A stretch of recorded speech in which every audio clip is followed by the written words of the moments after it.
Good job. Now we can get off the mountain. A black-tide creature. A dawn cloud. Oh, no. The people in the city. We must find out where they breached the city from. Triby, please hold on till we get back.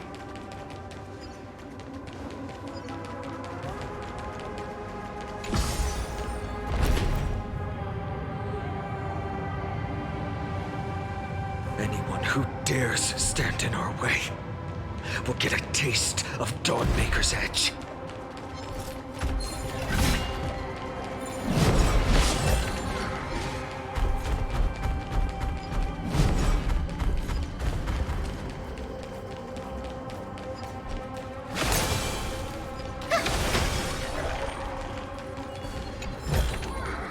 Give it some sunshine and the color will get even prettier.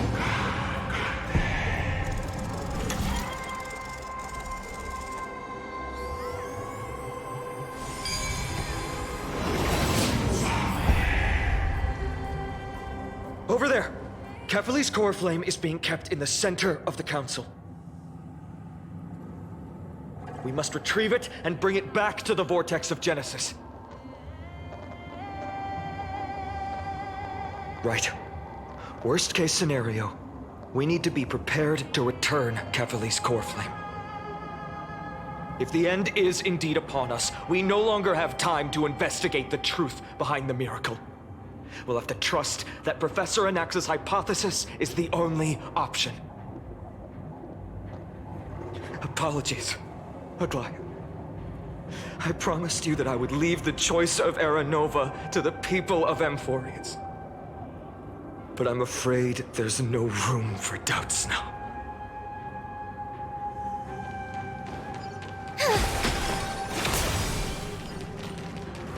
Her will to heal the world is so strong. We'll definitely sense it if she's succeeded.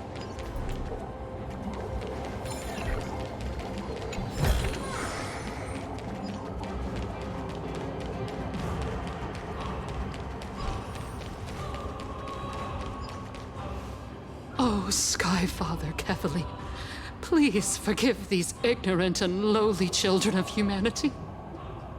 They are so utterly naive that they think of the golden-blooded heretics as deliverers. This blood-red sky and the raging flames and demons throughout the land will purge their foolishness. Kindness. Lord Deliverer, why don't you join me in praying to the benevolent Kefali? Cast your eyes on this ravaged land. All of this, sins committed by you, blasphemous heretics.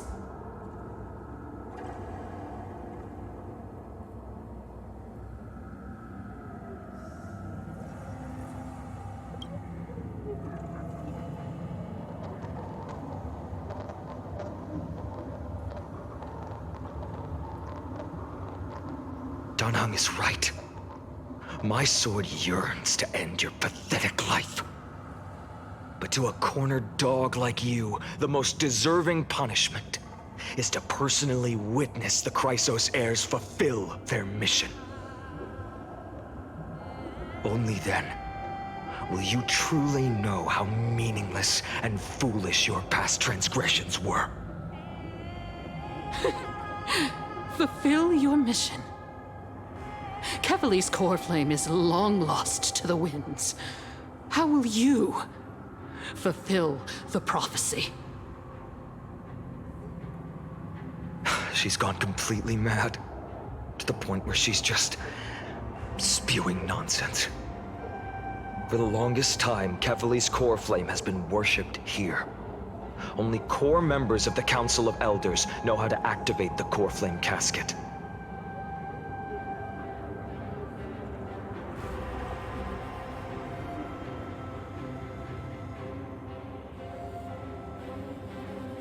No. There's no need to go through that effort. Professor Anaxa taught me more than just what was in the textbooks.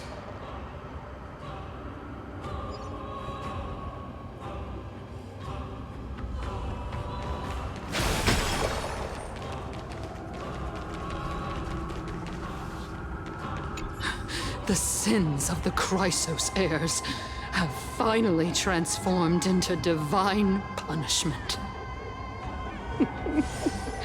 None of us, no one can escape.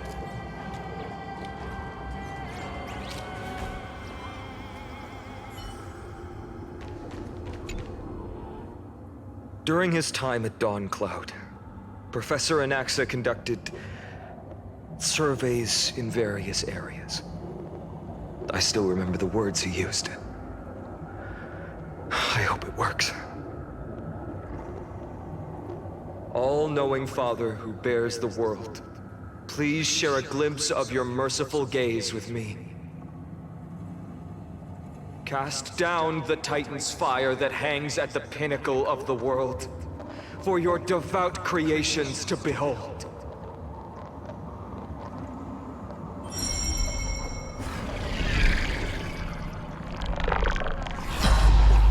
It worked. One step left to undo its arcane seal. Partner, I may require your strength again.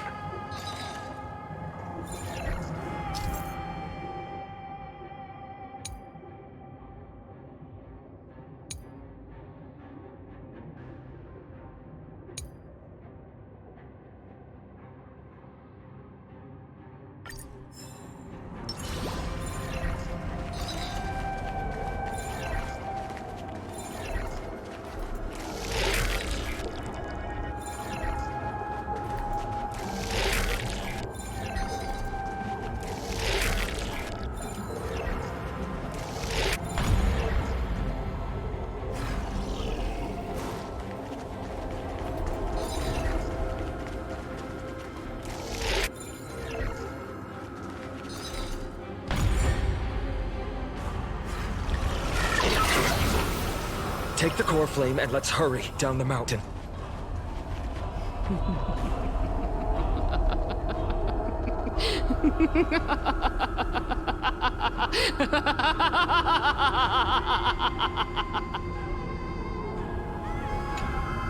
Don Hung, can you use the spirit water art again?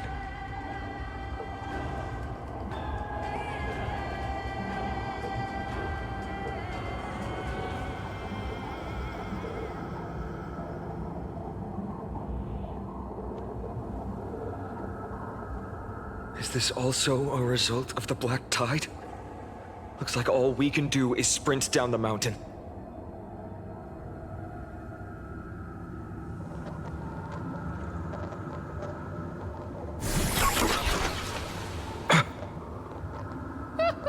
You all thought I completely lost my mind.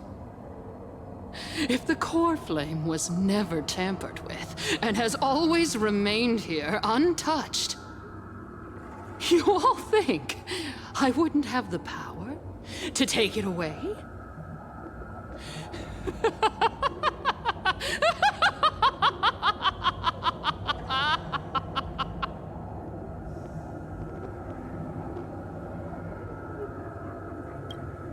Partner, calm down. I'll do my job. So you need to make sure you don't die before you pay me. There's no need to worry about the core flame's whereabouts. Let's just descend the mountain. No need to worry? But Before setting off to defeat Aquila, I entrusted Miss Cipher with the task of protecting Kefali's core flame while we were gone. By any means necessary. If the core flame isn't here, that means she must have done something to it. In other words, she fulfilled her duty using her own means. We just have to focus on getting to the vortex of Genesis, and Cipher will meet us there for sure.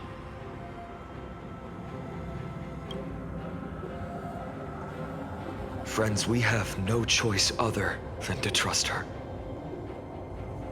If the nearest ritual basin is 10,000 paces away, then what we have to do is to run in that direction and hope she meets us after 1,000 paces. If she doesn't show up, we will keep going and trust that we will see her at 2,000 paces. 3, 4, 5,000. I will keep hoping with the same resolve all the way. Until she shows up in front of us with her usual rebellious attitude.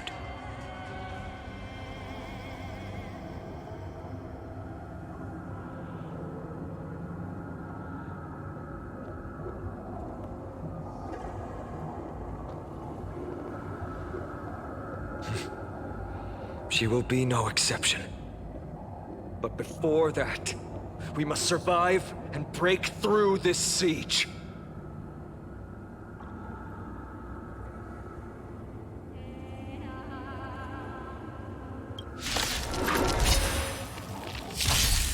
Samba. Existence is unity.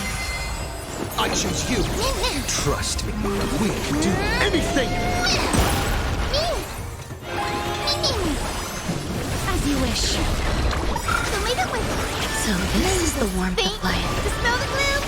Destroy the sky. I shall remember this mark.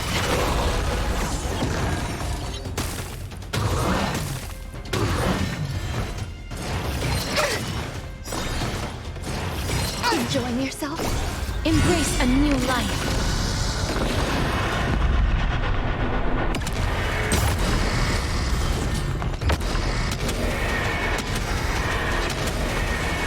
May death protect us! Future is bright.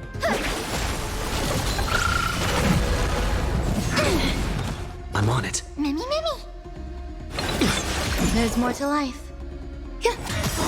Every petal... All will be swept away by the wind. Please cherish this time. We'll hear. Trust me, we can do anything! Have some sunshine. So this is the warmth of life. May this dispel the gloom, destroy the skies. Mimi. As you wish. Embrace a new life.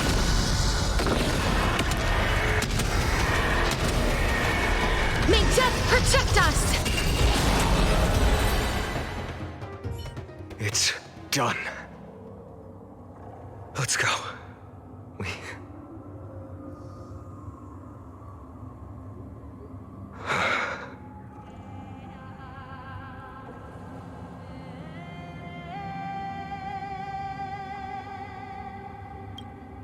She may not have sought sympathy from others, but as a cleaner, she was willing to absorb a millennium of identities and memories for an objective that hasn't changed in that time. I suppose this is also a form of extreme but twisted resilience. Let's go. It's time to leave this place. Everyone, can we run faster? I've got a bad feeling.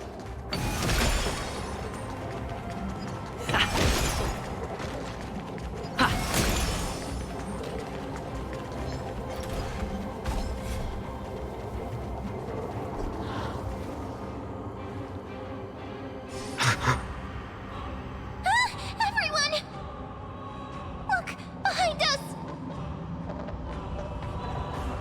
In the end, they still showed up.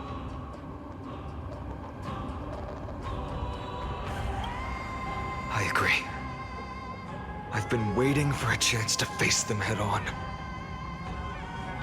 But not now. If we take the fight here, then lose, the consequences would be irreversible. Come on. We have to get out of here. Keep running, and never turn back.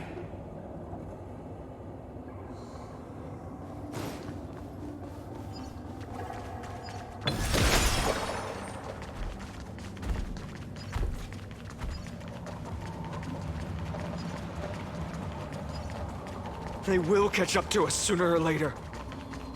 Keep running. Don't stop.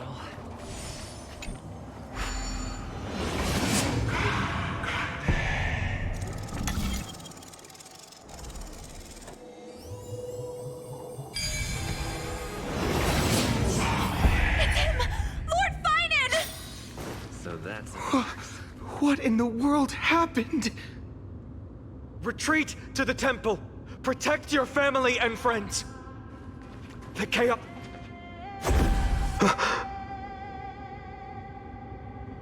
Dusk has descended as ordained. Clones, illusions.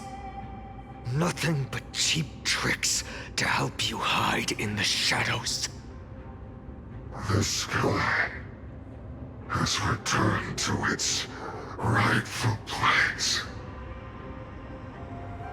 This world must be reset.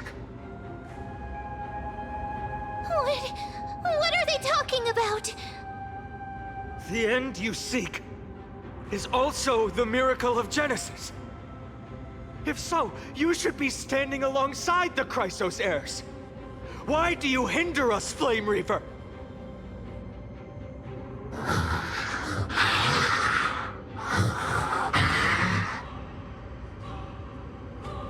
Dusk has descended as ordained. Must reset.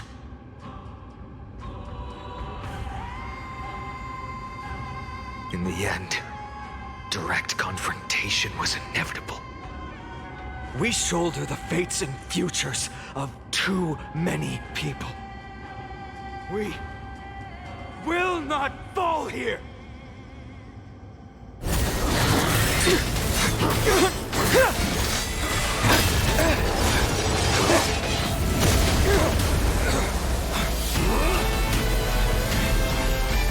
Leave this to Castros and me!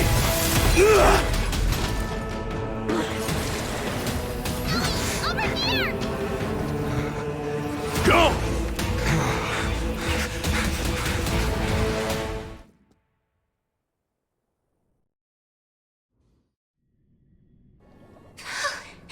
That was really close. It's too early to relax. The Flame Reaver is a master in the art of deceit. Even Mighty may not be able to restrain them. I never thought I would leave him alone on the battlefield twice. But now isn't the time to be thinking about this.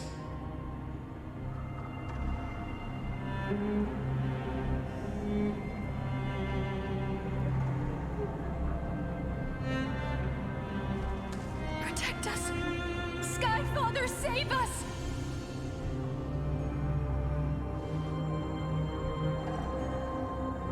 The Black Tide creatures are threatening the people. We can't just stand by and watch. Let's end this quickly. That rainbow barrier. I choose you. Guide the rainbow, so leave it with me. Wilt here.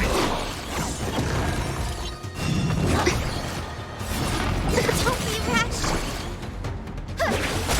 May this faint dispel the gloom, restore the skies. Break's over. Embrace a new life.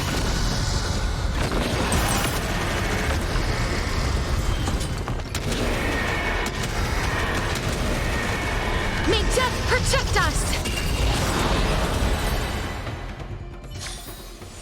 Reach the end of the story in your own way. Everyone, you're all safe. For now. Thank you, Lord Finan.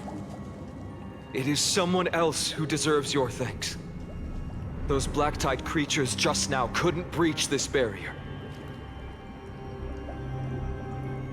This energy feels familiar. Like the luminous arts that Hyacinth uses to treat people. But it is much more powerful.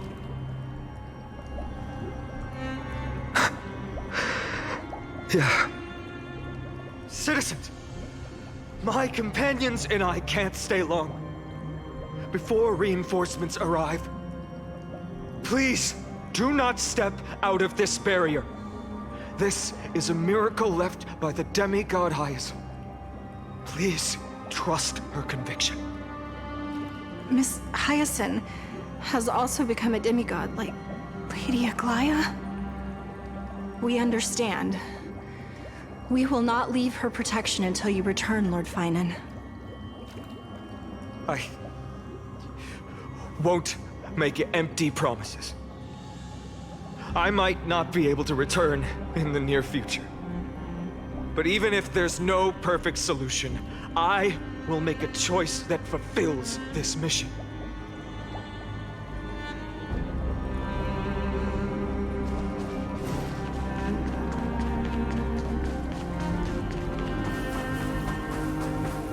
The people in the market must also be suffering.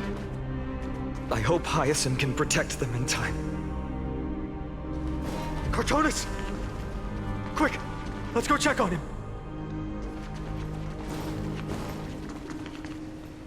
Cartonis! Hang in there! Returned, Finan. Burning the holy city is... To resist, I did all I could. You shouldn't be on the front line at your age, Grand Craftsman. Where are the citizens? What's the situation at Marmorial Market? Organizing their escape. The holy city guards are...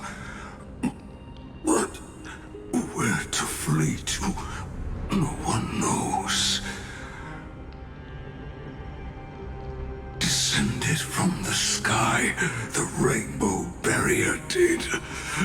Protected people, but alleviated the fear it could not. I fear this is Amphorius' end, Cartonis. There is only one way to save our home. Finally come true, the Sky Father's prophecy.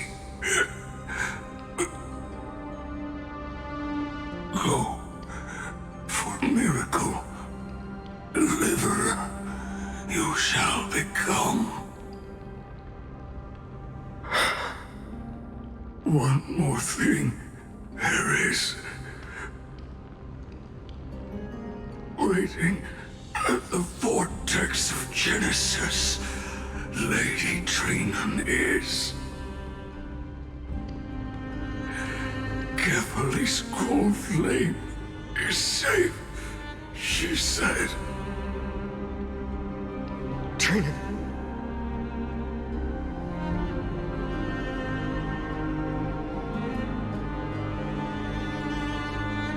Urgent. The situation is... Leave them to me. The monsters. Died. I should have kept me here. The power of the rainbow light did. But if destined, inescapable death is, why not leave behind some glory? You've been forging nothing but glory your entire life, old friend. For others, and for yourself. May you never see the slightest glimpse of war in the New World. Farewell, Grand Craftsman. Let us depart to the Chrysos Airspaths. For battle, these hands were not meant.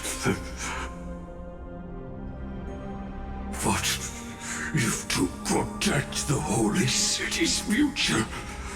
They are needed. To the final moment, I will fight! Cartonis said that Trinan had news of the core flame.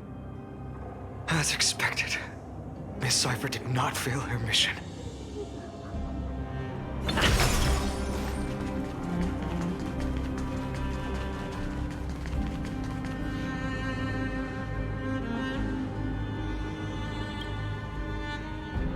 These buildings... I can feel it. Their memories are dissipating.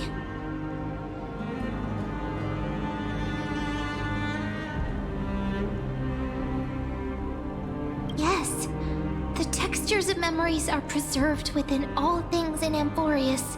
Even a single brick or tile holds countless traces of the past.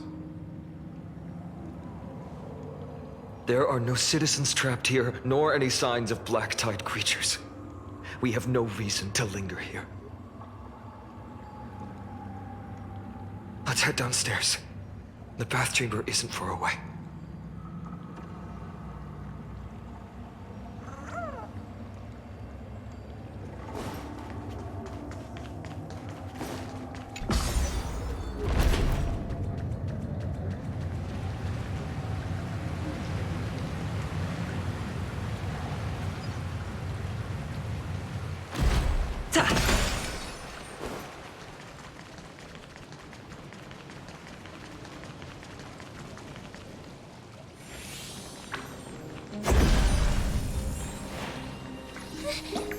Caught up to us?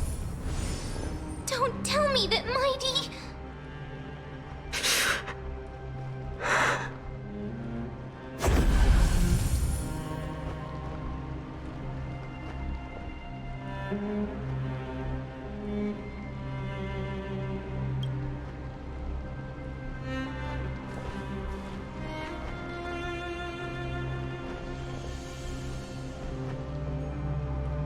Dunhung, you...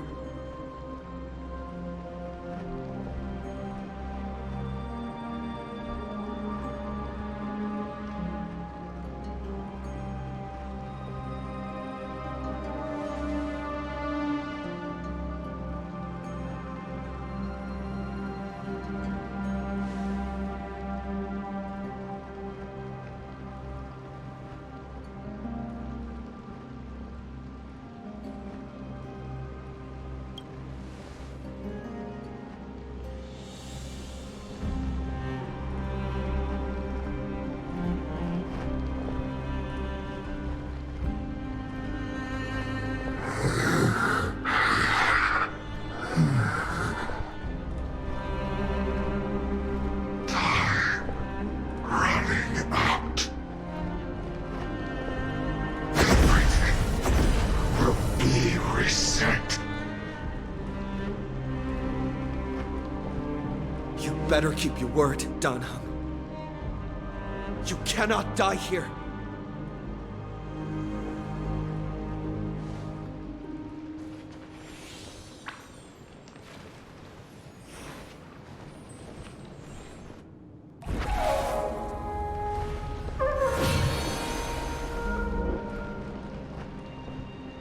This power, unfamiliar.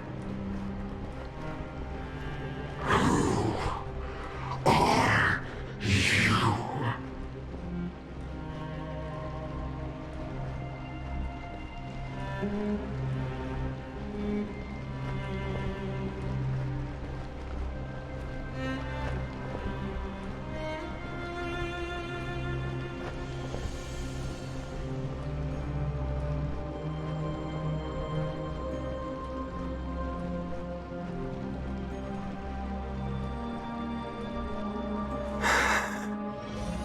Follow me.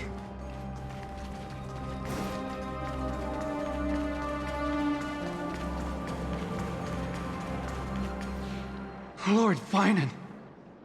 Finally, you're all back. Even in such desperate times, you still managed to keep your promise to me. I am grateful beyond words. Finon, what is this? The Flame Reaver is wreaking havoc in the city, and they still have many clones. Zeph, please get someone to inform Kratos, and have him lead the most elite guards to defend the city's passages. Until I complete the core flame ritual. Please, do everything you can to rescue the citizens in the city. Understood, Lord Finan.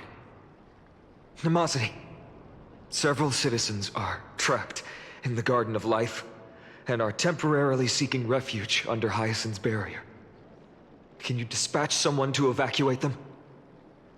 Though, I also don't know where to shelter them. Leave this to us, Lord Finan. Just focus on your own mission. All right. As for the two Trailblazers, I'll also leave them to you.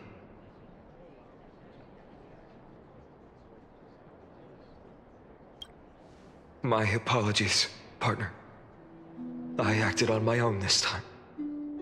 I prepared for the worst before the fight against Aquila. Even if there came a day when Akuma was taken by the Black Tide.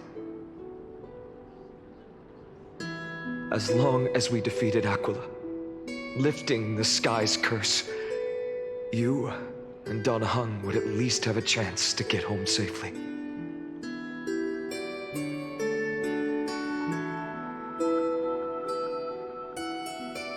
I know this is hard to accept, but even if it means being resented for the rest of my life, I still have to be responsible for you. Friend, you and Donna Hung taught me the spirit of trailblazing. The best decision I ever made in my life was when I followed my intuition and chose to trust you. Donna Hung told me many stories about the adventures of the Nameless. Two of them left a deep impression on me, Belobog and Penacony. The first story taught me that the fate of a world should be in the hands of its people. And even if the Nameless are willing to risk everything for an unfamiliar world, in the end, you still have to embark on a new journey and go to the next world that needs saving. Because that's your mission. The path you follow. In the second story, Donna Hung told me about the few Nameless who sacrificed their lives for the prison world. I know very well that the two of you are willing to make the same choice for Amphorius. After hearing those stories, I made up my mind. I won't let your journey end here. Somewhere beyond the sky, where Amphorians have never reached, there are many people waiting for you to come home. The prophecy has always remained shrouded in ambiguity. Even if the 12th core flame is returned, no one knows how the Era Nova will manifest. Let alone if the miracle will extend its favor to two visitors from beyond the sky. Before stepping into a fate unknown, the last thing I can do is help you return to your family. Please, don't worry. Lord Finan has already entrusted Elder Lygus to fix your transport. Lady Trinan's Sentry Gate is open on the main street outside Akuma's walls. I'm sorry for making such an unreasonable request of you all. But we live in an imperfect age, where there is never a perfect choice.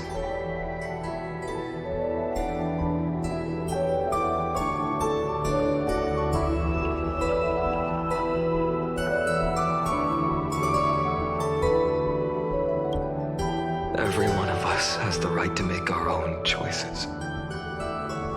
If you can't accept my decision on your behalf, then use your choice to open up a new path. That's what you're best at, right? Regardless, Dunhung is still holding on for his life. Don't keep him waiting too long. Partner. One day I hope we will reunite under the constellations. When that time comes, we can hold a belated victory feast. How about that?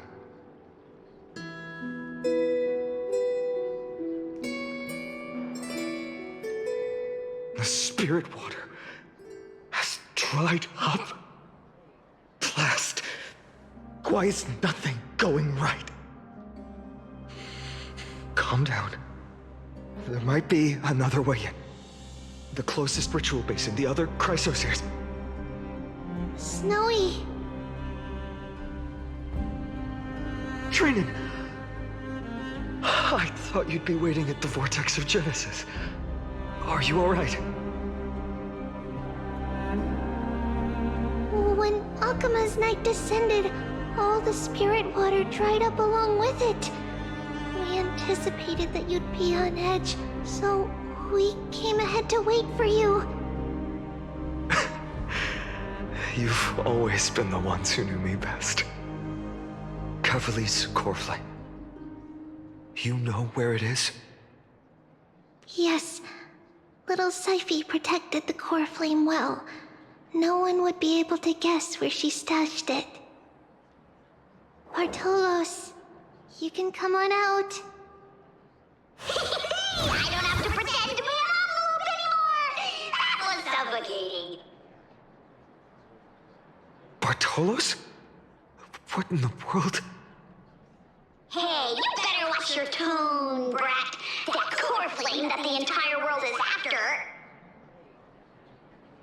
is currently nestled in the depths of my bottomless tummy! This certainly was unexpected. Huh? Your reaction's too composed. It's completely different from what I was anticipating. Bartolos, Snowy still doesn't know the truth behind Akuma's eternal daylight. You're right. Woman, you'd better strap in and listen up, brat. That girl Cyphera spun a grand lie that deceived all of Amphorius. She tricked all of you into believing that that giant ball on Kefali's back would cast light over Akuma forever. Not just that. She even managed to pull that dumb ascension trial and allowed me, the great Zagreus, to survive! Hey, rat! You... still no reaction from you? Yeah, dang it. You're no fun at all. I'm sorely disappointed. So for the last 1,000 years, what maintained Akuma's eternal daylight was not Kefali's miracle, but Cypher's lie, woven using the divine authority of trickery. But now, the lie has come undone, which means... Well, you didn't guess wrong. Cyphera has already passed, and all her lies have scattered to the winds like ash.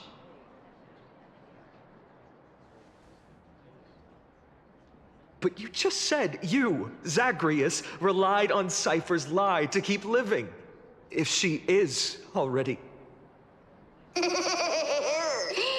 you're not as smart as I thought, Pat. Don't forget, I'm one of the 12 Titans of Amphorius. And this core flame in my belly, is it not the core that maintains a Titan's life and divinity? So you're going to hand the core flame over to us? Just like that? Just so. How about it? Let's hear some groveling gratitude, huh? Why? In the myths, Zagreus was the most cowardly and shameful of the Titans. Hey, stop slandering me with those fabricated tales. My pursuits are far greater than one measly life.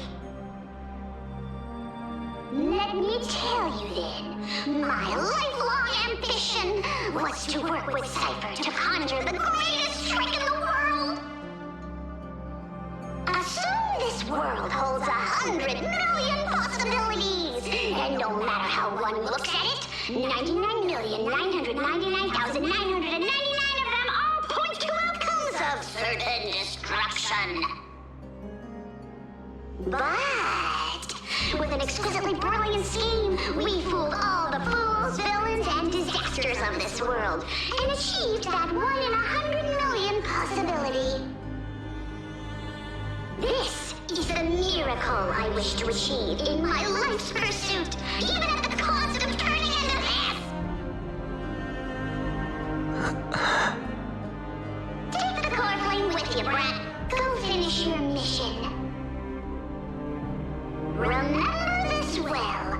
What saved Amphorius wasn't the grace of that simpleton Ethely, nor was it the babbling of that child Oryx.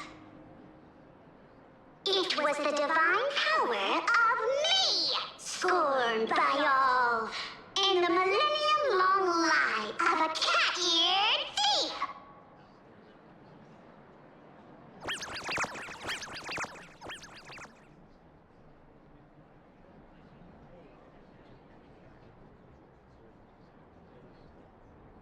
Strife, death, trickery. So those signs deemed as harbingers of calamity will also leave behind marks in the tale of deliverance. With this, the final core flame can be returned to its rightful place. The spirit water in the holy city has all dried up. We can try to break the sealing magic of Fagusa's priests and use the Century Gate to send you into the vortex of Genesis. But that will likely exhaust any remaining power of Yanis that we have. After that, the rest is up to you, Snowy. Farewells. I've almost grown numb to them at this point. Right now, I can't even utter a plain goodbye. Snowy. Don't worry, Trina. I'm no longer the empty shell that Aglaya brought back to Akama. For every companion who couldn't reach the end, their conviction to save the world became a part of me, piecing together the soul I once lost.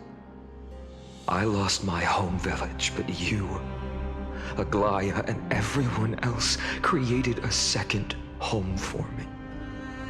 Now that this home is also in danger, it is my turn to repay your kindness and create a new world that can carry everyone's wishes.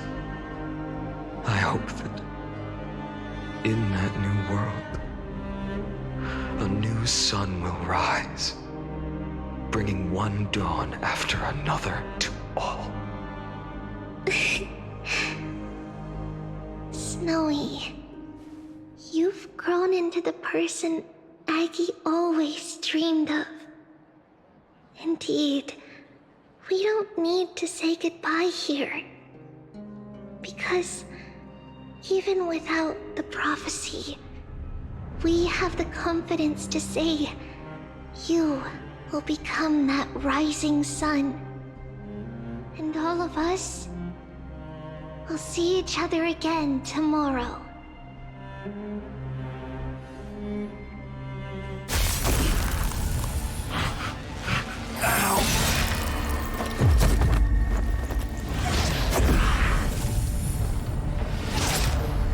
All shall bid farewell to one,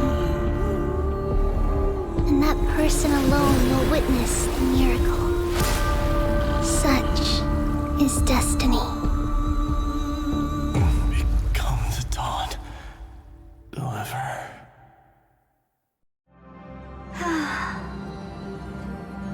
skies, shattered statues, corpses strewn everywhere.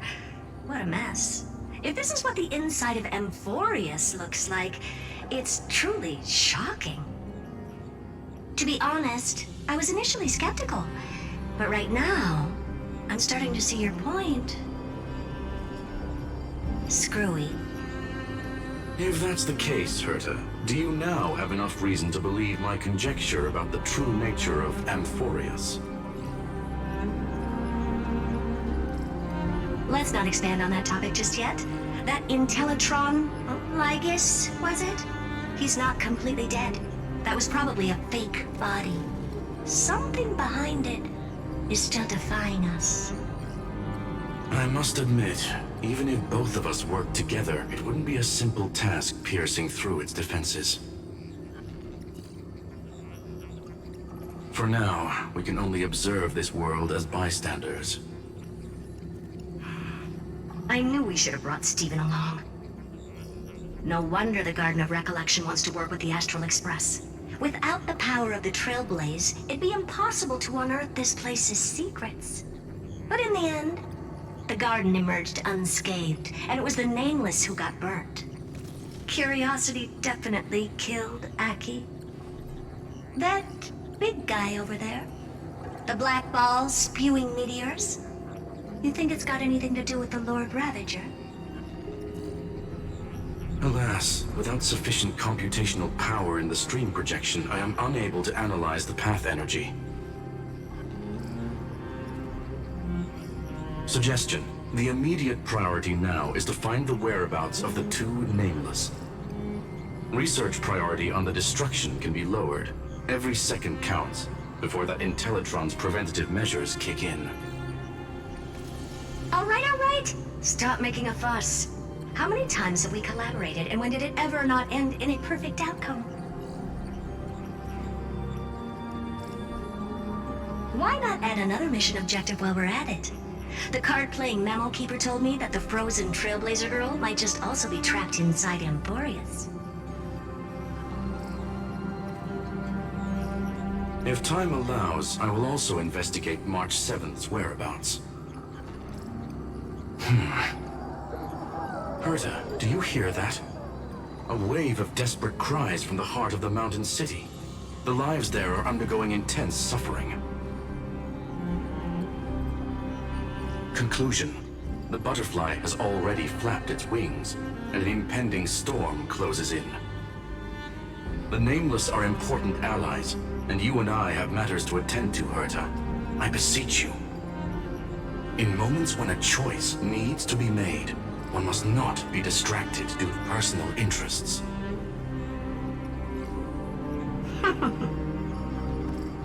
Of course I know that. Fate really is a game of dice, Screwy.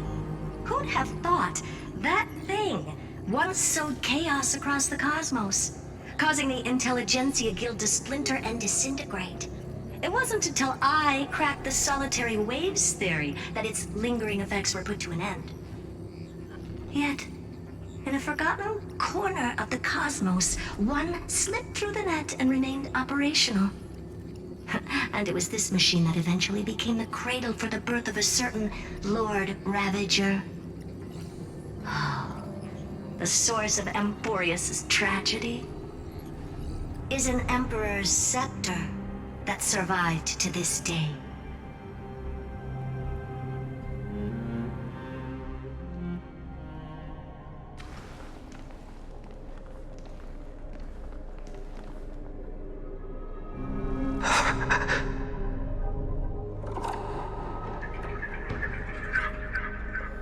This is what the world looked like originally.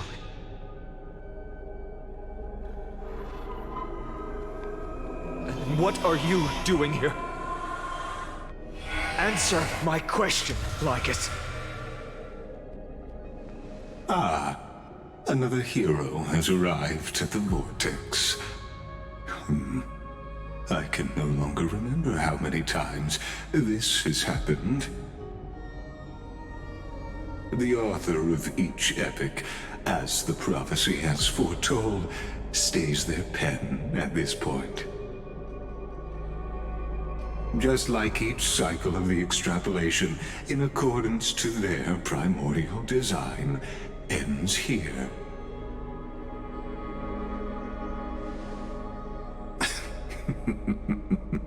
No need to panic, Lord Finon. I stepped into this space purely for one purpose: to witness the prophecy's miracle of Genesis. You've never expressed interest in the Flame Chase journey. When my companions and I ran, bled, and sacrificed for the core flames, you never so much as lifted a finger. An indifferent observer. An Antikytheran who's neutral till the end. Why would you suddenly express concern for the Chrysos heir's mission?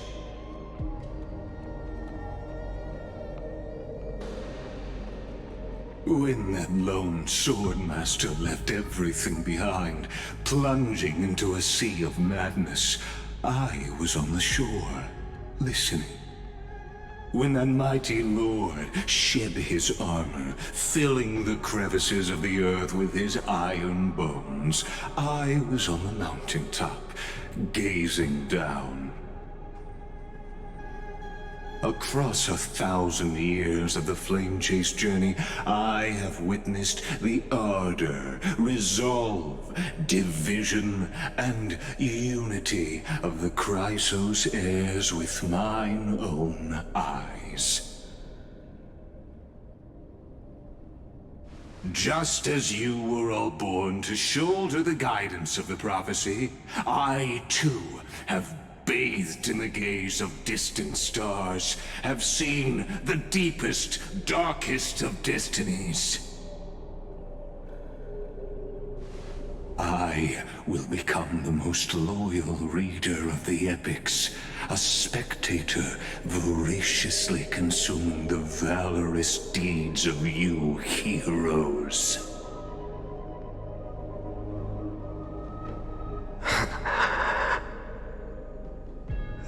Gaze of distant stars. One day you will understand, but not now. At this moment, please disregard this observer and finish what you must, Lord Finon.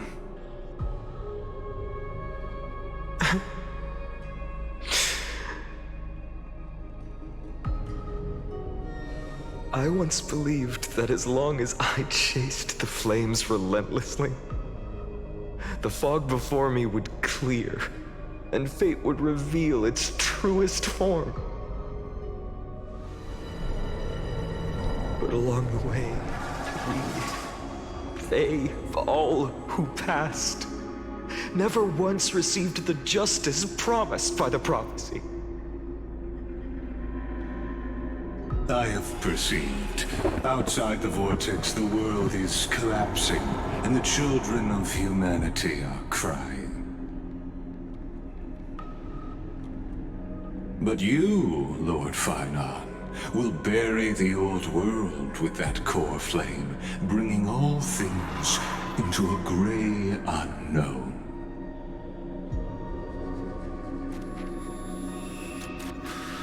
It doesn't matter. This cruel flame chase journey has made me abandon my fantasies. The future is not a paradise with a gentle west wind, waiting for us to step in.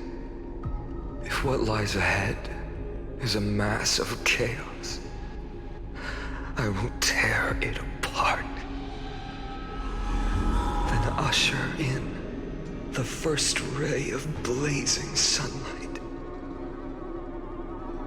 All shall bid farewell to one, and that person alone will witness the miracle. Such is the will of fate.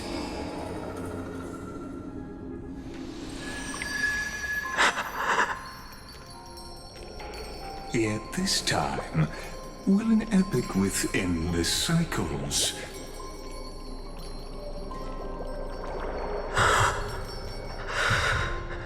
Is it you?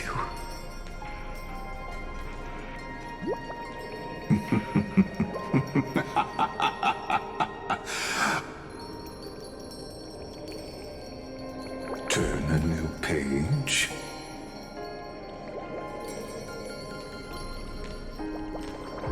Of course.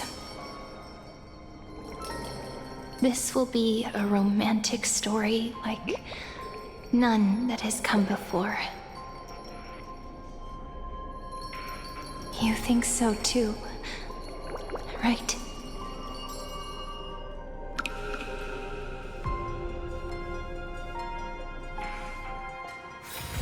It's still early. Where to now?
In Dolos' suburbs, in a tiny weaving workshop, the silk-weaving old woman busies herself within as her smart child wanders outside on a whim.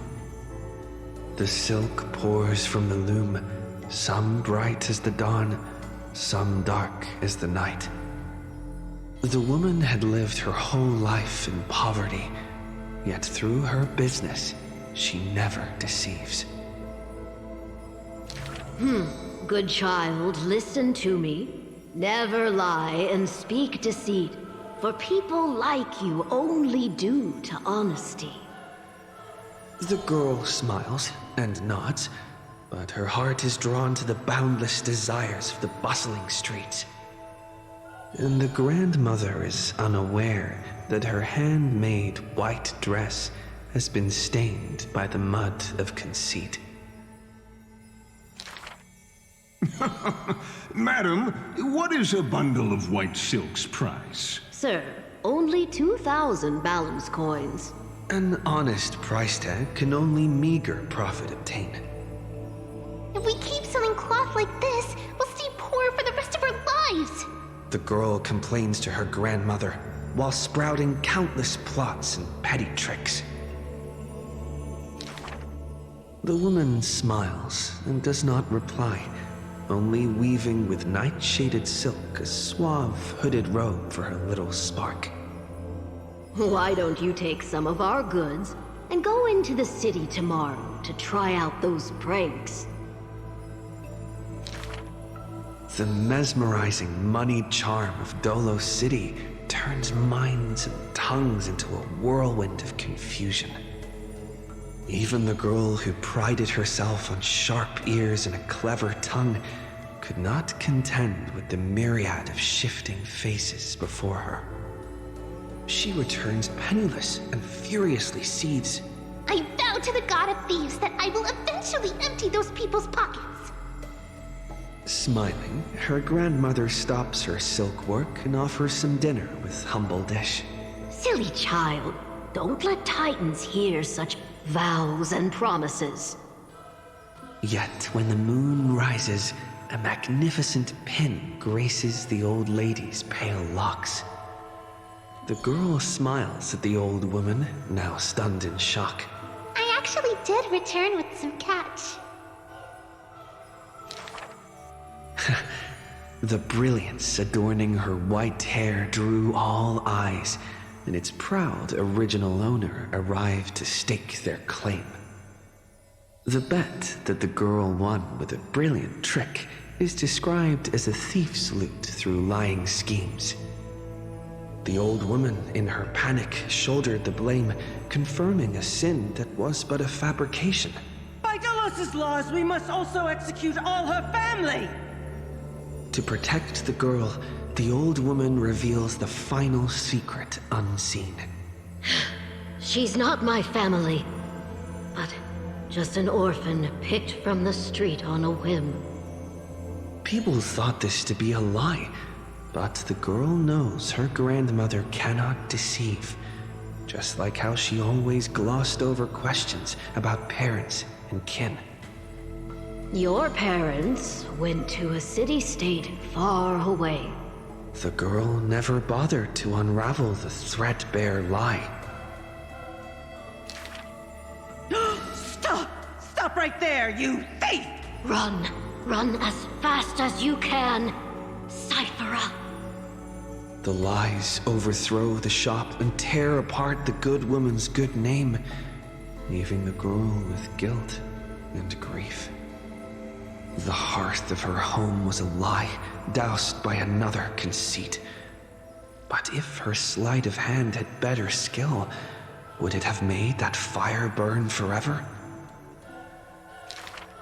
The girl pulls down the hood and sinks into the starless dark. I vow to the god of thieves. And from that day, she never left empty-handed, her words woven with deceit. However, back then, the girl did not realize that the people did not covet one simple pin, but the golden blood flowing beneath her skin.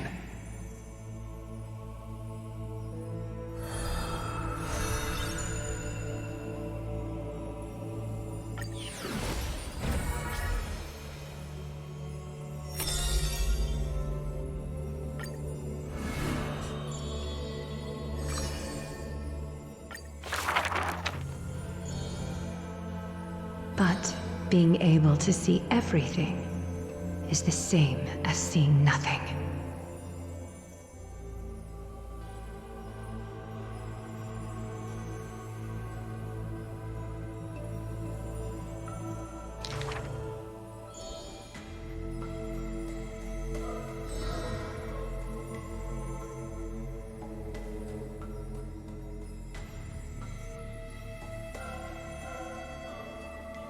I heard that the Golden Goddess also likes to visit the baths.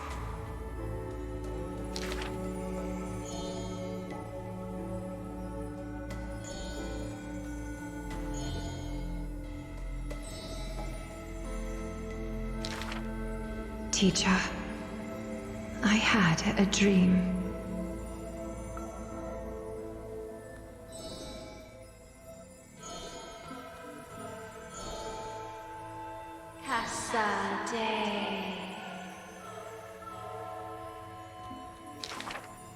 The dawn device is always glittering, and birds are always chittering.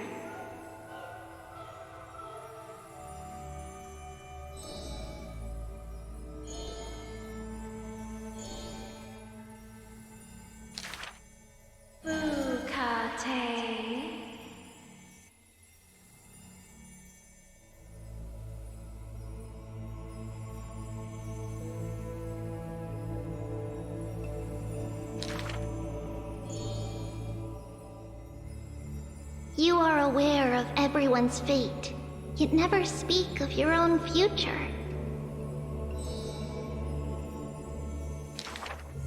There's only one future for silken threads. That is, to weave magnificent clothes for others.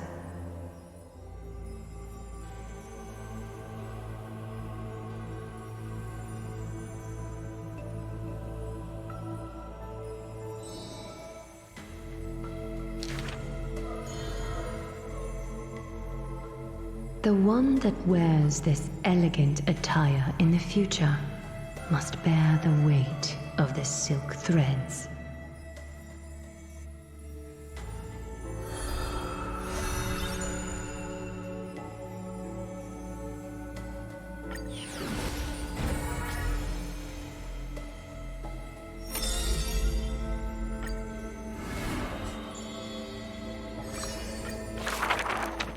There are no swords here, only farming tools. Facing the ambitious boy, the shopkeeper kindly explained. Even a rake would do. Let its worth be judged by the verses I etch upon the earth with it. Many days later, the wounded child stood upon the scorched earth, and silently he buried the ruined tool. For that was his first sword.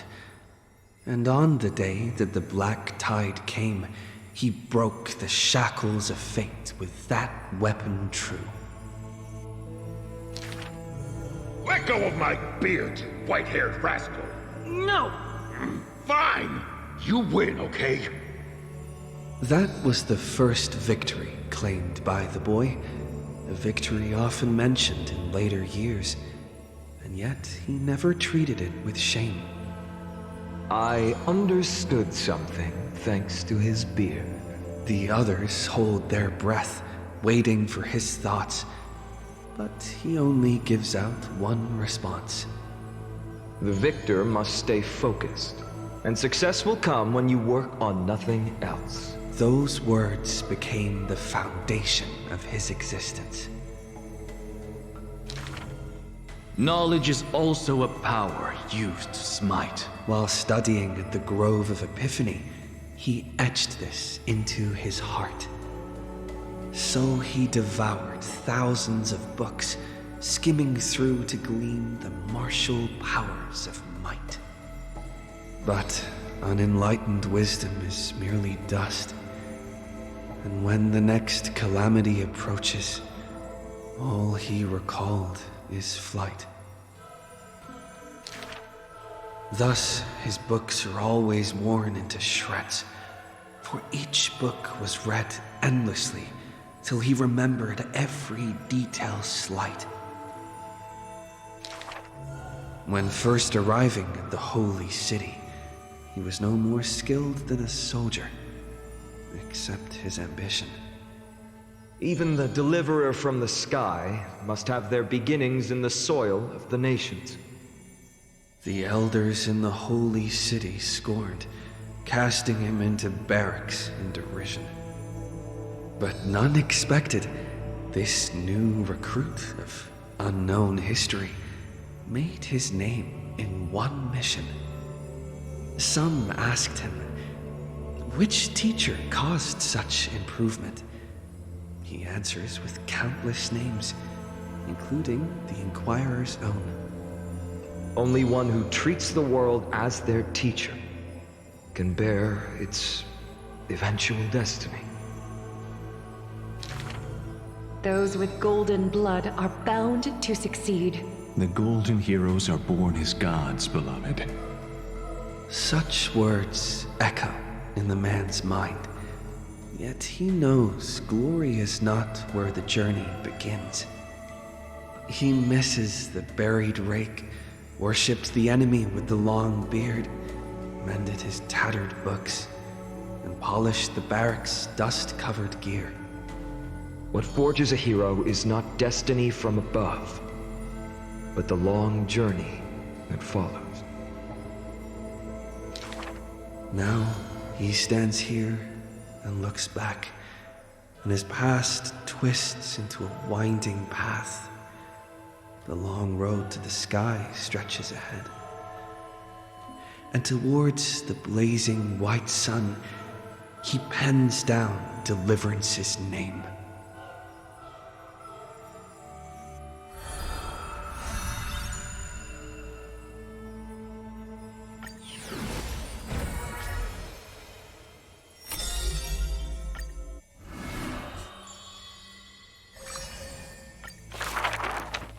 This world may contain thousands of ills, but the number of sufferers is countless, like ocean-going sails.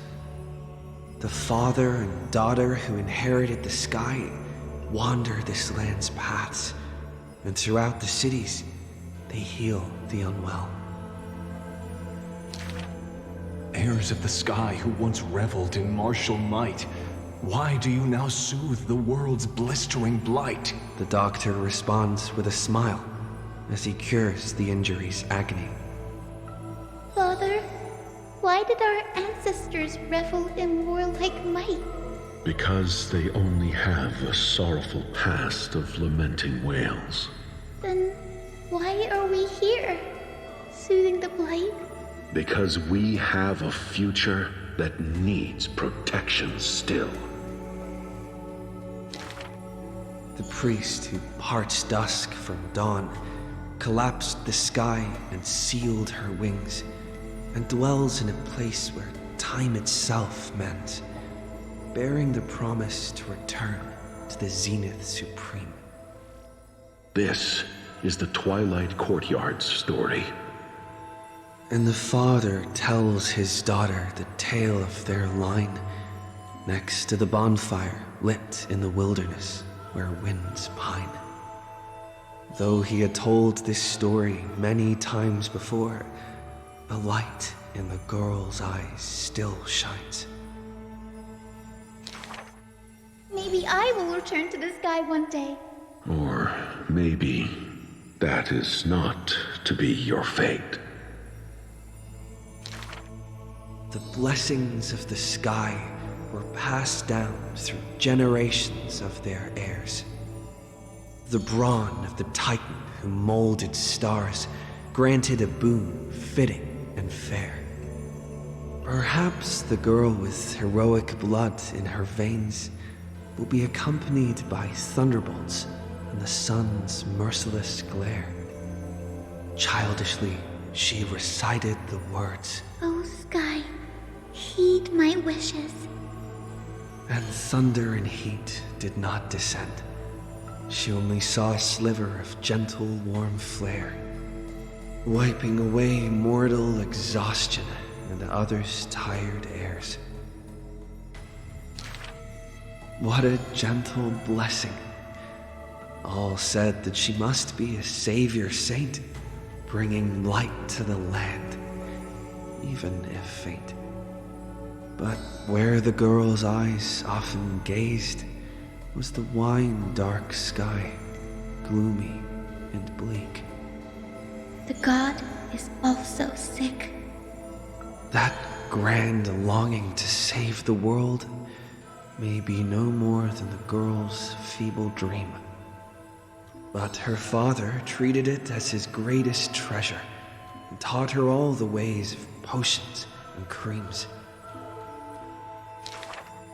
That girl therefore always accompanied the gentle master of healing and repair. And she brought glowing faint light to the night, dispelling pains and mending the world's pitchy blight. Father and daughter often rested in the silent courtyard under the giant tree. Yet today, at that place, only one solitary figure can be seen.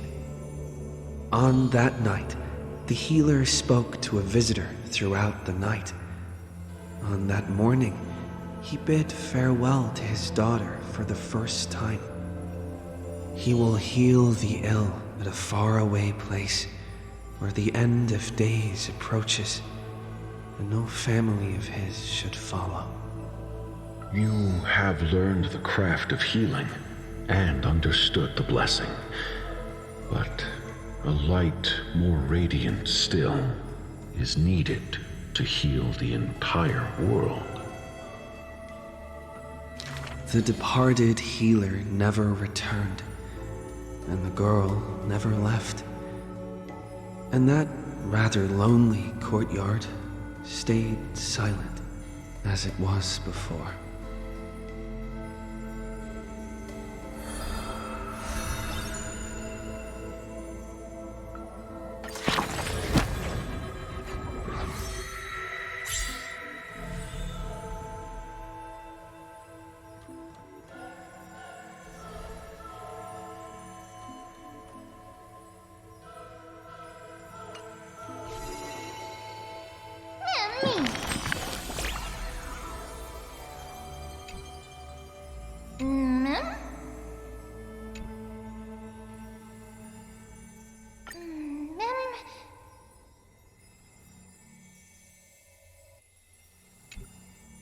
Mem!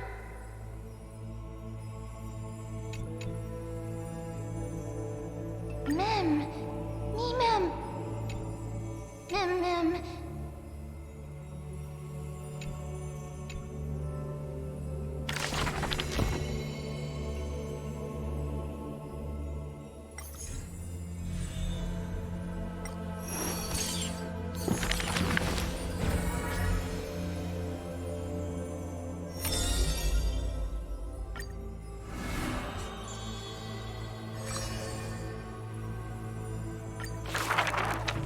On the day that the grove fell, he accepted his defeat and demise, as if embracing truth and heresy. Believe in Titans, and you'll have a happy death. Deny the Titans, and you'll have a fulfilling death. Yet, as the lightened soul bids farewell to its heavy shell, a Titan made an untimely call. Do not be startled, child of humanity. You have a final query in this world. You finally came. He does not seem shocked and lets the core flame take over his shell. Be more punctual next time, if you will. Upon his first meeting with the Titan, the blasphemer is already on his best behavior. And towards the suggestion to reforge his body, he paid no mind. I have so kindly offered you the best body. So why do you insist upon your mortal imperfection? The scholar replies in candor. Only by retaining the various flaws can my humanity be preserved in rigor. His form remains in the mortal realm, while his spirit walks the river of souls' shores. Between life and death, he fatigues.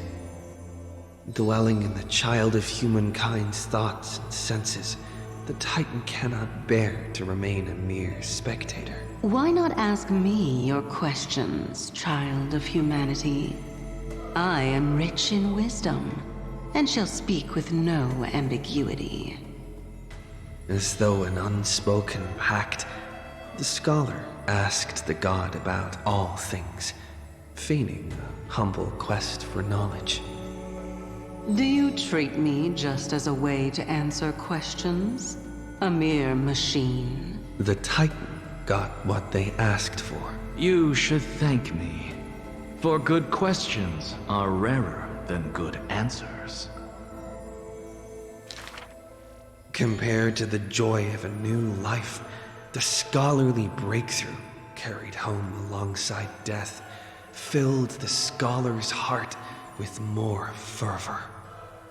He returned to the Scourged Grove many times, and the black tide followed. Despite his defeats, he never sought help or permission. But at every desperate moment, the Titan would eventually take over one half of his body. The union of man and God, a flawed and clumsy choreography. It happened but once, a perfect harmony. One man, one God, speaking in one breath. Stop stepping forward at the same time as me. The Titan once revealed the secrets of mixing life, a boon, seemingly a blessing, but full of malice. What a tempting bait. But that's not my desired chalice. Divine power is within his reach, but the scholar is not moved by that essence. This long and abnormal temptation is also a trial of elevation, for the sage can achieve all things, but shortcuts alone he abhors with silence.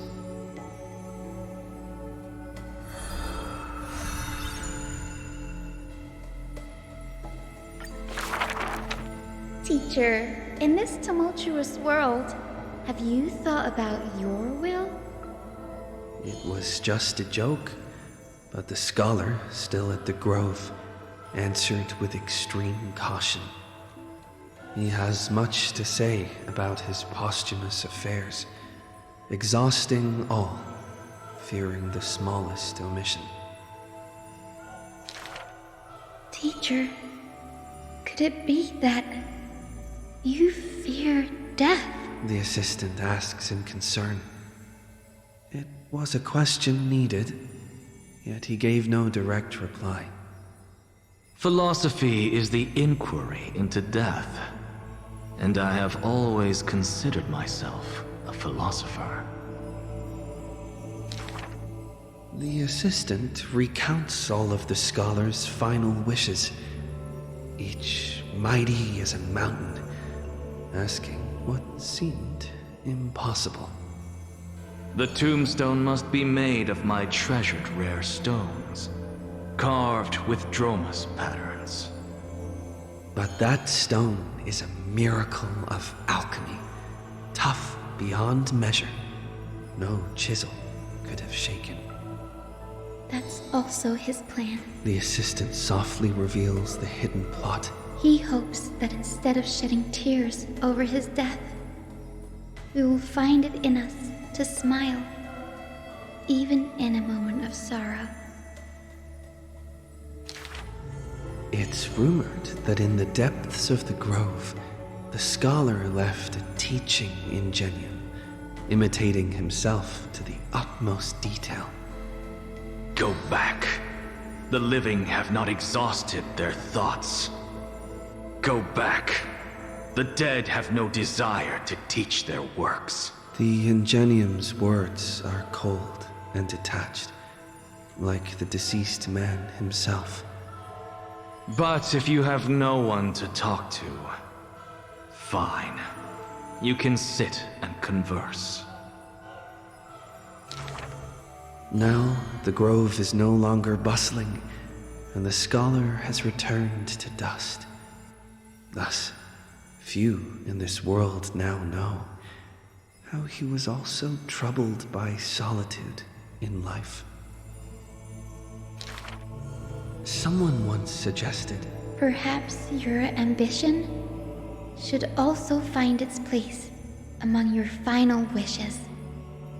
Pointless notion. He dismissed in derision. Unveiling the countenance of the gods is a task for the living. Perhaps that is his haughty position. Such a melancholy topic, yet he insists on feigning a twist, avoiding it altogether. Perhaps these chapters should not be retained.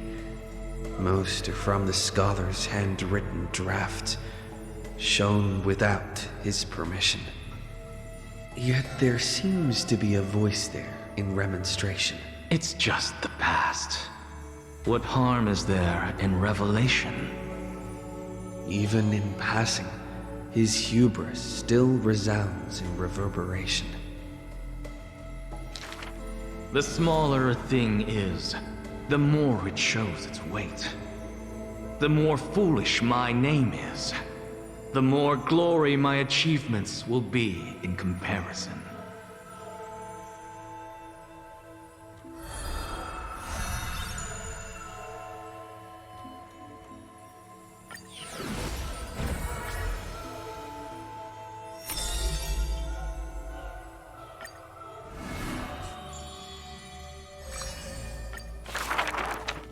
If every single scar equals a coin, then the girl always pursued would be worth her weight in gold. Deception, theft, and night heists. But her nerves failed her when it mattered most. The girl clutches meager loot to her chest and escapes, muttering curses, bearing her pain. We're head on. I definitely win next time. She always longs for the coin of Whimsy's blessing and creed. Yet the coin in the air always suddenly disappears, as if in reply from the trickery titan. Day and night flow, and the thief's star makes circles across the sky, while time molds the girl into an adult. The cloak once used to conceal her entire body now only suffices as a hood that barely covers her fringe. No matter. These days, I have no need to hide. With a confident stride and a silver tongue, her perfected fraud thieving every opportunity as a result. And at curtain fall hour, those treasure-seeking steps fade into the moonlight. When she appears again, her arms are laden with money's weight. What is the art of thieving? Stealing from the poor. Not enough loot.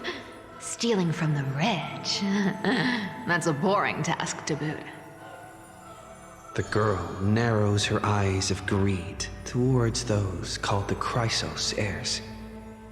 The golden vines of the sages' homes, the sacred carcass of the Deathward realm, the divine lyre of the seashore's pearl, and the crystal chalice of the thousand gates. The girl knows not the treasure's origins, only that they are all valuable beyond measure. To have something priceless is the true art of thieving. A pity the deceits are all eventually revealed, and the thief meets a rare defeat. A golden thread discerns her meticulous disguise, and the heroes hold down her third hand to imprison in this thief star made of human feet. I take defeat with my head held high. Spare me your sympathy. She frankly faces the accusations, knowing that escaping would be nothing more than child's play. So the Chrysos heir outside the cage smiles sweet. Would you like to see my most precious, a treasure bride? It is a dress, like the beauty god Nestia's divine body. More blinding than the sun, rivaling the moon in its glory. It is woven by divine threads. It captivates even the gods. But all the lies and deceit are revealed under the golden thread's query. The world-famous thief is stirred by such grand words into a flurry. Then just you watch. This wondrous dress will forever remain in my own gallery.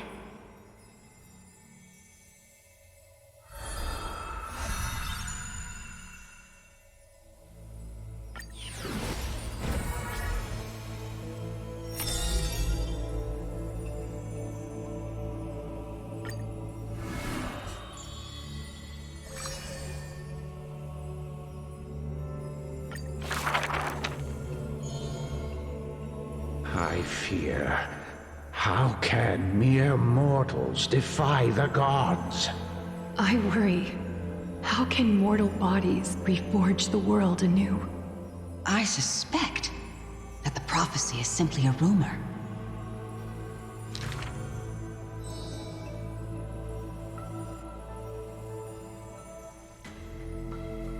Hearken to the sounds that the doors whisper. Overthrow the gods, it declared.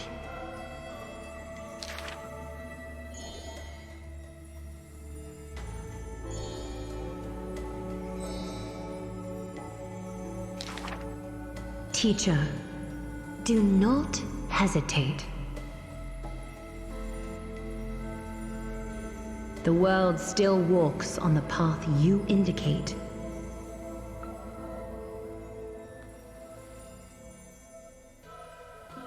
Restore the core flames, it declared.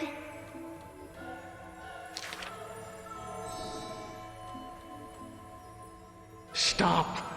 We only wish to live life as it is. No more. Cease. Our achievements already stand tall. Rest up! We only wish to live in peace and prosperity.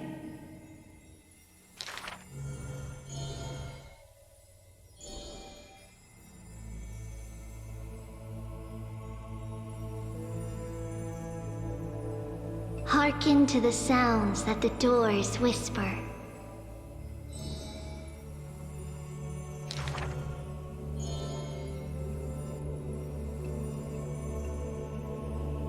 Please, be not afraid. We will definitely bring you to a new home. Lady Treeby, Lady Trianne, please, don't cry. Do not worry. We trust you always.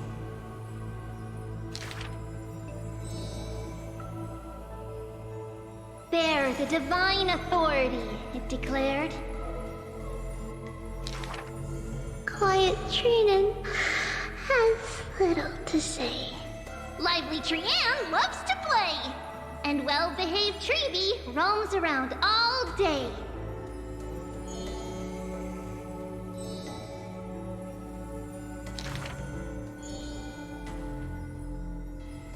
Forge miracles, it declared.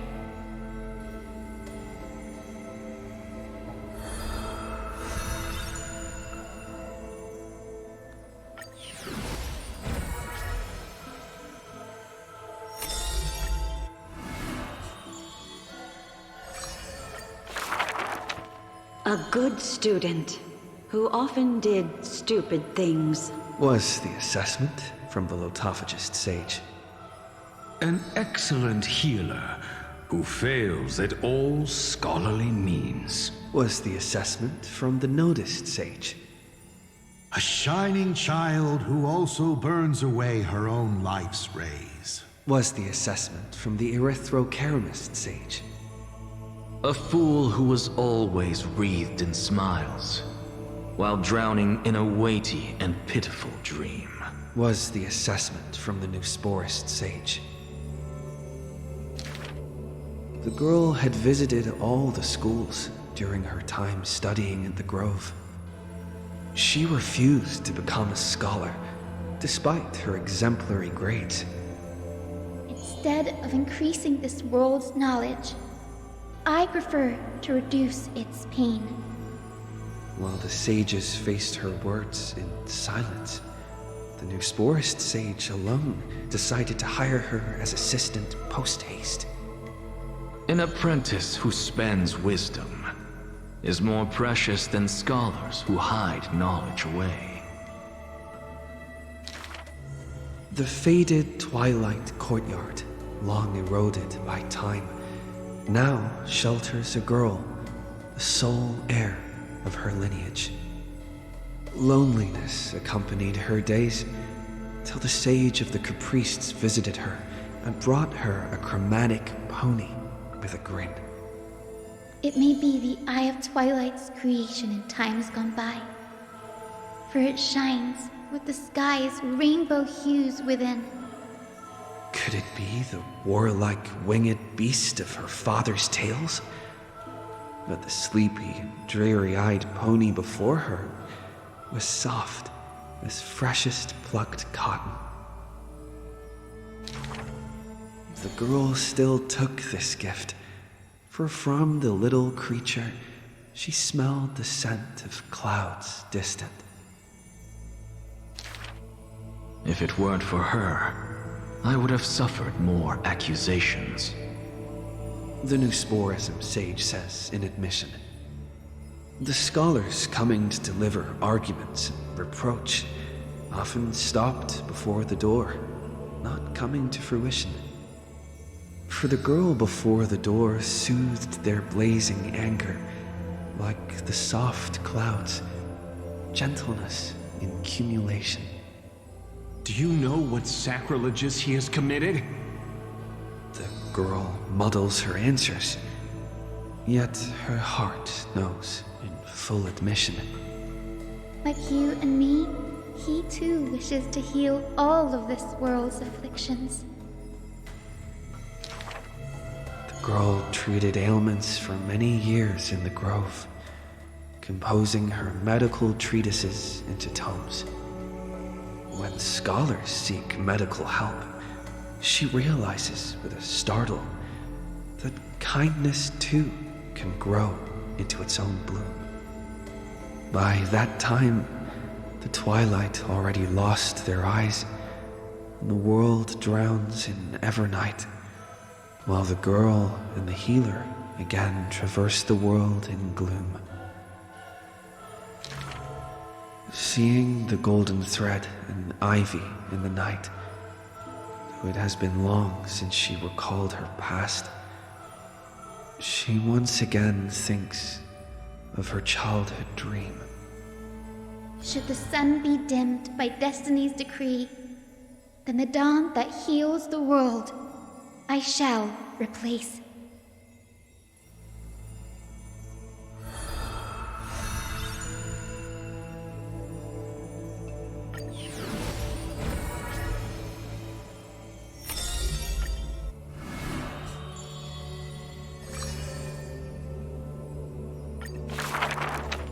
The two girls frolicked in the wheat fields, fleet as doe deer, making ripples in the shallow puddles and pools clear. As dusk approaches, the exhausted girls collapse over the wheat heaps, talking about their longings and dreams of literature, love, and a journey through a world dear. Oh, Sky, slow your closing gaze. How I want to keep this moment in my hands forevermore. On that day, the breeze was warm and gentle. At that time, death was soft and fair. The broken-winged butterfly falls by the window, bringing with it a scent of melancholy. The girl looks outside. The golden wheat fields rolled endlessly, stretching to the horizon. Holding to the chair, she tries to stand, only to find her legs trembling and feeble. Don't worry, Polixia. Her older sister whispers beside her ear, and on her sister's shoulder, the girl weeps mournfully. And time thus becomes silent, painted with sighs only. When hearing the healer's diagnosis, the girl remained deathly still. Her eyes were already drained of tears, and her heart a wilted grave. Every time she has something on her mind, she would tilt her head and look outside. Her sister follows her gaze, seeing a barren field turned by wind into a desolate gray expanse. Till one day, when the girl looks outside, she sees a dash of dark blue, most brave. It's a flower my sister planted. Like the torrential river of life, it pours into the depths of her heart. The flower is called Antilla. Even in the Netherland, it's rumored to thrive. You are the quiet in my heart, amidst the chaotic choreography. That seems to be its floriography. When the days are warm, the sister would take the girl on long journeys through the flower fields, gazing upon rivers, napping amongst the grove, a discussion hardy. After I die, I want to become an Antilla flower and become the quietness in your soul. A thoughtless word from the girl gains her a wrapping on her forehead most dainty. Do not speak of dusk when you have yet to see the dawn. Dew drops from the petals as wind pulls on the leaves, and the two of them sit in quietude. The girl asks for the means to tend to the garden, and while her sister sounds concerned, her heart is relieved. But the concern is well-founded. The girl tripped and fell into a mire. She gazed directly into the eyes of death in that dark pool, bottom unperceived. I've been the weight upon my sister's wings. Let this be where it all comes to rest.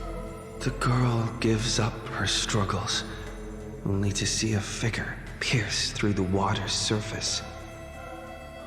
I won't allow you to walk through the dusk alone, or enter the night of no reprieve.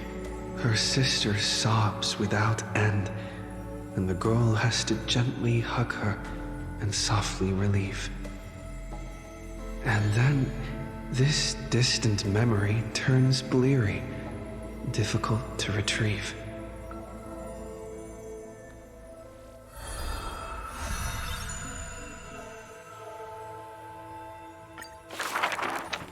The river of souls flows to the other side, wrapped in the land's night. Broad, slow, an eternal and silent sight. It belongs to all in this world that has life, all of which flows downstream, converging as one. The master of the nether realm, Thanatos, enshrouds himself and the souls within the moon cocoon. The dragon, born from the cocoon, carries a girl, soaring upstream the river of souls, defying its eternal flow. Their connection flows tighter than blood, and the key that opens the netherworld's gates is the sisters' selfish plight. Back then, the boreal winds cut through to the bone. Back then, death was a bitter and stabbing fright. In the Netherrealm, without an earth or sky, a flower named Antilla blooms, its beauty witnessed by but one soul. You are the quiet in my heart, amidst the chaotic choreography. The younger sister scores through the blooming Antilla fields, never finding that promised dark blue sprig. She silently made up her mind. Death, leave all your dark nights to me, and save the dawns for her. The younger sister gazes at the moon cocoon high above and plans a trip to the mortal realm, a distant flurry. A bard once sung to musical notes. Do not turn back. Oh, do not turn back. The long hand of shadow will retain the dead behind their gates. The giant dragon born from the moon cocoon willingly offered itself as the enduring barge of the River of Souls. No need to turn back. Oh, no need to turn back. That price had long been paid for you by someone else. The dragon lowers its long neck and places the girl on its back. In slumber, she will unknowingly greet the dawn of her rebirth. The dragon flaps its wings in the chilly gloom of the floating dead upstream, ferrying from purity into grime, going from silence to roaring boom. The souls of countless poets flounder past, their distant rhymes endless like foams. Do not turn back, for to look toward the land of mortals is in itself turning back. In this pale dawn, the sun's first rays light the night ablaze. So the dragon crosses the sea of souls onto the shores of life and strands itself in the gleam. We know not where these stories arise. They are scattered across the shallows with the waves. The confession the girl made before her departure still echoes in the tide's heaves. If there is anything for me to leave behind, may it find a soul to remember. This is the ode of my life, and I've already penned my last stroke.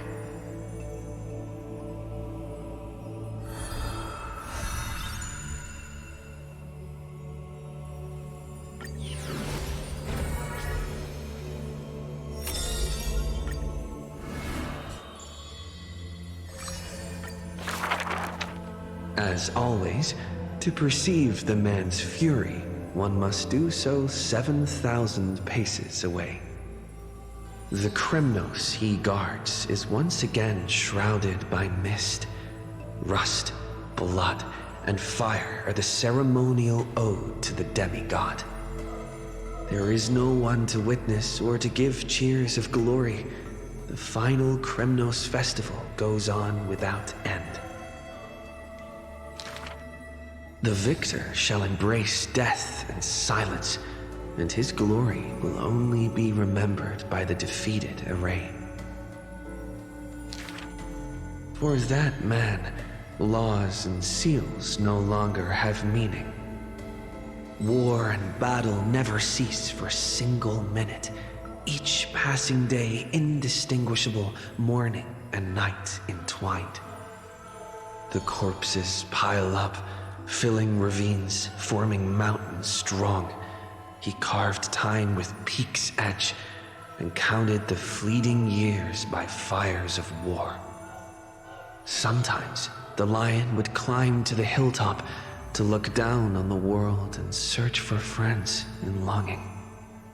The distant heavens and earth stretched vast and boundless, but their endlessness felt ever more remote. Like Nikador, he cannot escape Magnus's clutches. Guarding the city alone and embroiled in war, the murmurs of the black tide constantly sound in his ears. Yet a flame soars up his chest every moment, casting light upon the indomitable path behind him. Memories seal the echoes of the past as the man strides into battle, fists clenched fast. He is the wound this world must bear, the new king before whom old gods despair. As stated in Idonia's poems, humans are born with eyes closed to accustom to this world's light, and their sight fades in old age to reacquaint with night's anthems. But the man did not bow to the decay of time, rejecting the lure of death's call. With each return from the brink of death, his eyes burn with fury, fixed upon his foes, until everything suddenly faded away, like a surging black tide swallowing all into nothingness. The world dissipates in the roiling black tide's requiem. Even the lion will one day die, a departure with no way back. With a sudden fall, his pierced chest hits the ground, and slowly flowing into the underworld is his golden blood, departing his system.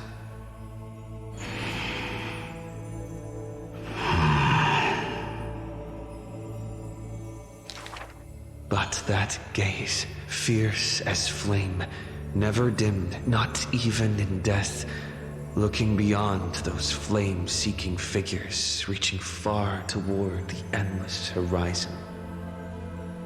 In the morrow sky, the stars will chant, "The lone king of Kremnos is called mighty." His journey was one of ceaseless, eternal warfare, and behind him, he left a world ablaze with glory.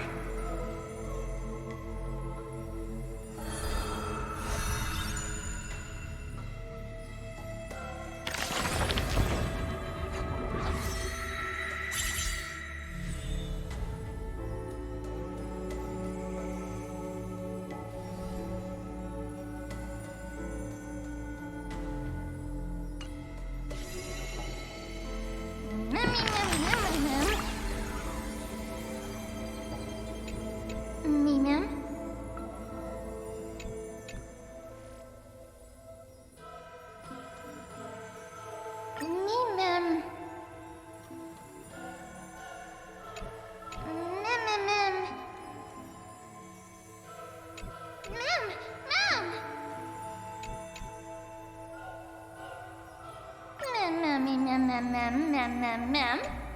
Ma'am. Ma'am.